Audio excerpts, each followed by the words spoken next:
নমস্কার, আমি সুকৃতি দান। আশা করি আমরা সবাই ভালো আছেন। আপনারা সবাই দেখছেন অ্যাস্ট্রো সলিউশন। আজকে আমি আলোচনা করব যে আপনার জীবনে কনস্ট্রাকটিভ ভাবে চলতে গেলে এবং আপনার জীবনের সার্বিক উন্নতি করার ক্ষেত্রে বৃহস্পতিদেব হচ্ছে আপনার জীবনের সার্বিক মহা ঔষধ। যে গ্রহ আপনার বার্থে যতই নেগেটিভ সমস্যা থাকুক না কেন আপনার জীবনে সার্বিকভাবে ভাগ্যের কাছাকাছি আনতে পারে, সুপ্রসন্ন করতে পারে, ভাগ্যের উন্নতি করতে পারে, কর্মের উন্নতি করতে পারে। আপনার জীবনে একটা আধ্যাত্মিকতা বা ঐশ্বরিক যে সাহায্য লাভ, সেটা কিন্তু আপনার বার্থচার্টে বৃহস্পতির অবস্থান থেকে কিন্তু নির্ধারিত হয়। তাই অবশ্যই বৃহস্পতি গ্রহকে ভালোভাবে চিনুন, বুঝুন এবং বৃহস্পতি দেবের এই প্রতিকার সহজভাবে করুন এবং আপনার জীবনের উন্নতি পথকে প্রশস্ত করুন। এই নিয়ে একটা দীর্ঘ আলোচনা করে নেব। মূল আলোচনা আসার আগে আপনাদের জানিয়ে রাখি, অ্যাস্ট্রো সংক্রান্ত নিত্য নতুন টিপস পেতে আমার এই অ্যাস্ট্রো সলিউশন চ্যানেলকে সাবস্ক্রাইব করুন এবং পাশে থাকা বেল আইকনে ক্লিক করুন। চলে আসি মূল আলোচনায়। প্রথমে বলবো, দেখুন, বৃহস্পতিদেব আমাদের জীবনের সার্বিক শুভত্ব, আমাদের জ্ঞান, আমাদের প্রজ্ঞা, আমাদের পড়াশোনা, আমাদের গুরুপ্রাপ্তি, আমাদের জীবনের সঠিক শিক্ষা। আমরা সঠিক শিক্ষা না পেলে, সঠিক জীবনের আলো না পেলে আমরা যেমন জীবনের সঠিক পথে চলতে পারি না, বৃহস্পতিদেব কিন্তু আমাদের জীবনের জ্ঞানের মাধ্যমে, আমাদের জীবনের সঠিক পথে চলার মাধ্যমে, সৎ পথে জীবনের উন্নতির মাধ্যমে আমাদের জীবনের কিন্তু সঠিক পথ, সঠিক মার্গে নিয়ে গিয়ে আমাদের জীবনকে কিন্তু উন্নতি করায়।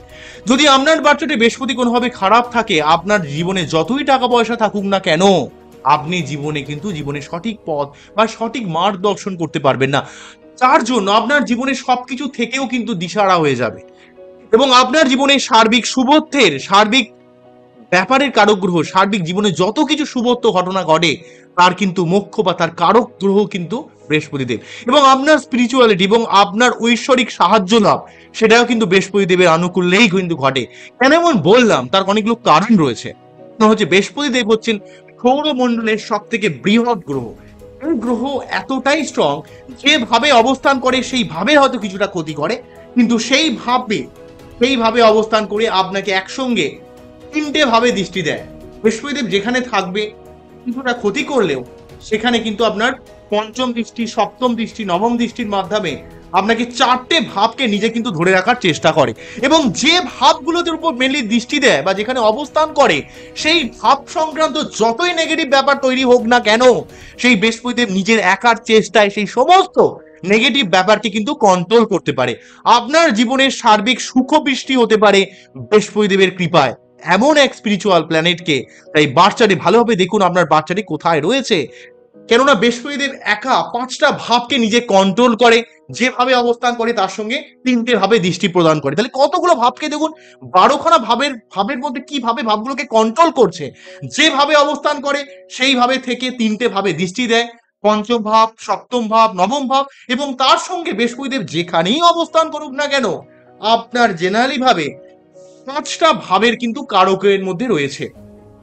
কারক মানে সেই গ্রহ, সেই কারকতার মধ্যে কিন্তু লুকিয়ে রয়েছে তার ফলাফল।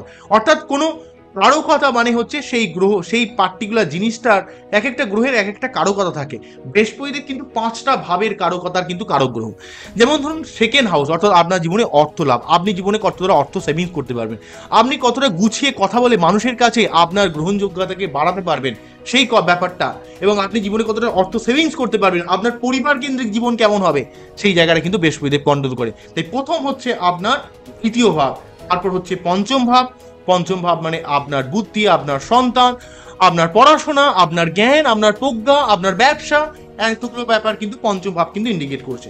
তারপর হচ্ছে আপনার সপ্তম ভাব, অর্থাৎ আপনার বিবাহিত লাইফ, আপনার আপনার বিবাহিত লাইফ, আপনার পাবলিক ডিলিংস, আপনার লাইফ পার্টনার আপনাকে কতটা সহযোগিতা করবে, লাইফ পার্টনারের সঙ্গে আপনার কতটা ভালো সম্পর্ক হবে, লাইফ পার্টনারের জন্য আপনি জীবনে কতটা উন্নতি করবেন, এবং আপনার ব্যবসাও ইন্ডিকেট করে সপ্তম ভাব থেকে। তারপর হচ্ছে আপনার নবম ভাব। নবম ভাব মানে হচ্ছে আপনার ভাগ্য ভাব, আপনার ভাগ্য কতটা স্ট্রং, আপনি কতটা ঐশ্বরিক সাহায্য লাভ করবেন, ভাগ্য আপনার প্রতি কতটা সুপ্রসন্ন রয়েছে, সেই হচ্ছে নবম ভাবের কারক। তারপর হচ্ছে আপনার, তাহলে দ্বিতীয় হলো, পঞ্চম হলো, সপ্তম হলো, নবম হলো, তারপর হচ্ছে আপনার 11th হাউস, অর্থাৎ অর্থ ইনকাম, কতটা আপনি জীবনে অর্থ ইনকাম করবেন, আপনার জীবনের স্বপ্ন কতটা বাস্তবায়িত হবে। এই পাঁচটা ভাবকে মুখ্যভাবে কারক ভূমিকা পালন করে। তাছাড়াও আরো দুটো ভাবকেও কিন্তু অনেকটা সাইডে রোল প্লে করে, সেটা হচ্ছে চতুর্থ ভাব, আপনার পারিবারিক শান্তি, আপনার মায়ের থেকে আপনি কতটা হেল্প পাবেন, এবং সেই সঙ্গে আপনার দশম ভাব, আপনি কি কর্মপ্রাপ্তি করবেন।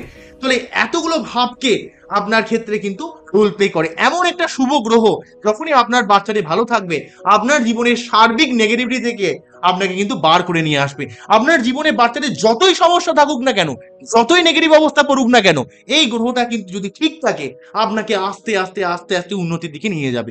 এবং এই গ্রহটা যদি আপনার বাচ্চাদের নেগেটিভ থাকে, তাহলে আপনার জীবনে আস্তে আস্তে আপনাকে ধীরে ধীরে ধীরে ধীরে নেগেটিভিটির দিকে নিয়ে যাবে, এবং এমন নেগেটিভিটির জায়গায় নিয়ে যাবে যেখান থেকে আপনি কিন্তু জীবনে কিন্তু কখনো উঠতে পারবেন না। আপনার সমস্ত ফলন হবে, সবকিছু উঠে যাবে।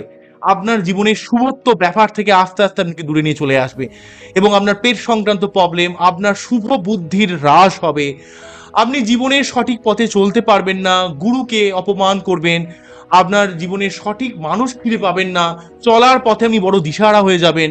এমন মানুষ বা এমন কিছু মানুষকে আপনি বেশি পরোয়া করবেন যারা কিন্তু আপনার জীবনে অত্যন্ত ডিস্ট্রাকটিভ রোল প্লে করে, সেই সমস্ত মানুষকে আপনি পাত্তা দেবেন। এবং যে সমস্ত মানুষ আপনার জীবনে উন্নতি করাতে চায়, সেই সমস্ত মানুষকে কিন্তু আপনি আস্তে আস্তে সরে আসবেন। অর্থাৎ আপনি চিনতে পারবেন না যে কোন মানুষ আপনার জীবনে সত্যি লাকি, কোন মানুষ আপনার জীবনে সত্যি উন্নতি করতে যায়। তাই অবশ্যই আপনার বার্তাটি বৃহস্পতি গ্রহ কোন অবস্থায় রয়েছে সেটা কিন্তু অবশ্যই ভালোভাবে দেখুন। বৃহস্পতি গ্রহ যদি মকরের ঘরে থাকে, বৃহস্পতি দেব যদি কোনোভাবে অষ্টম ভাবে থাকে, বৃহস্পতি যদি কোনোভাবে দ্বাদশ ভাবে থাকে, বৃহস্পতি দেব যদি কোনোভাবে ষষ্ঠ ভাবে থাকে, বৃহস্পতি দেব যদি কোনোভাবে রাহুর সঙ্গে অবস্থান করে, বৃহস্পতি দেব যদি কোনোভাবে রবির সঙ্গে কম্বাস্ট হয়ে যায়, এতগুলো কারণে কিন্তু বৃহস্পতি দেব আপনার বার্তাতে নেগেটিভ হতে পারে। বা রাহু যদি বৃহস্পতি দেবের উপর দৃষ্টি প্রদান করে, তাহলেও কিন্তু বৃহস্পতি দেব নেগেটিভ হয়ে যায়। তাই অবশ্যই আপনার বার্তাতে বৃহস্পতি দেব কোন অবস্থায় রয়েছে সেটাকে ভালোভাবে দেখলে আপনার জীবনের ভাগ্যের ওভারঅল ব্যাপারের একটা হদিস কিন্তু পাওয়া যায়। তাই বৃহস্পতি দেবকে এতটা ছোটভাবে কিন্তু দেখলে হবে না। আপনার জীবনের সার্বিক শুভত্বের পিছনে কিন্তু বৃহস্পতি দেবের বাতাবরণ কিন্তু রয়েছে। আপনাকে জীবনে একটা মিডিয়াম পর্যায়ে সবসময় রেখে দেবে। আপনি কিন্তু সেই জায়গা থেকে যত নেগেটিভ অবস্থা আসুক না কেন, আপনি কখনোই পড়বেন না। কেননা বৃহস্পতি দেব হচ্ছে আপনার লাইফের একটা বেস। একটা বিল্ডিং এর ফাউন্ডেশন যতটা স্ট্রং হয়, সেই বিল্ডিং তত কিন্তু উঁচু হতে পারে। তখন আপনার জীবনের লাইফের বেস কনস্ট্রাকটিভ চিন্তা ভাবনা বা আপনার জীবনের সার্বিক শুভত্বের জায়গাটাই কিন্তু বৃহস্পতি দেব।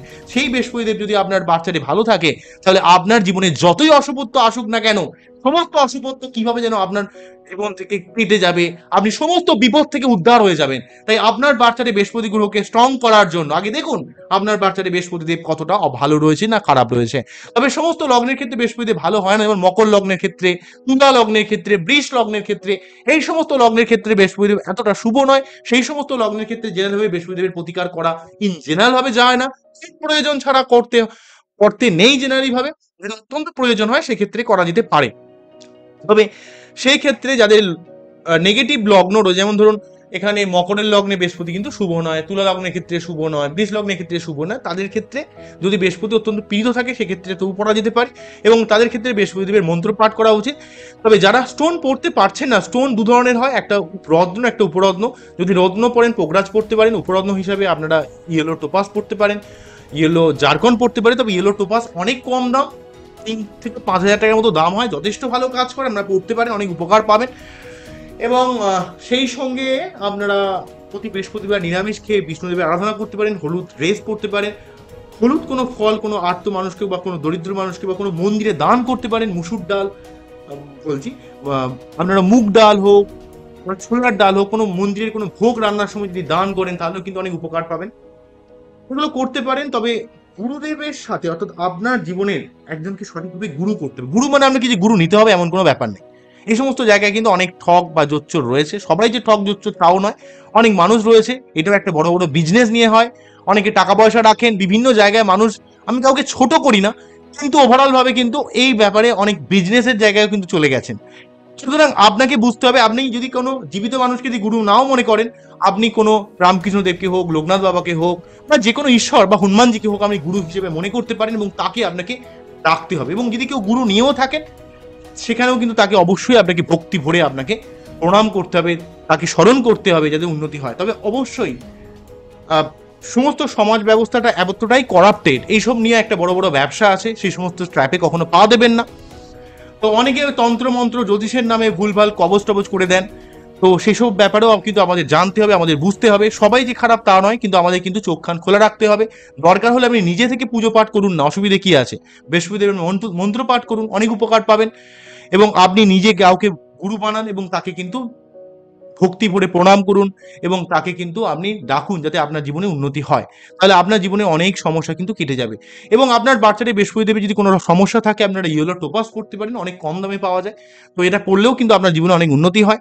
তো আশা করলাম আমরা বুঝতে পারলেন কোন জায়গাটাকে ইন্ডিকেট করলাম। আবারও দেখা হবে নতুন কোনো ভিডিও নিয়ে। নমস্কার, থ্যাংক ইউ। আপনারা সবাই ভালো থাকবেন, সবাইকে ভালো রাখবেন। এই জানিয়ে অনুষ্ঠানটি শেষ করছি। নমস্কার।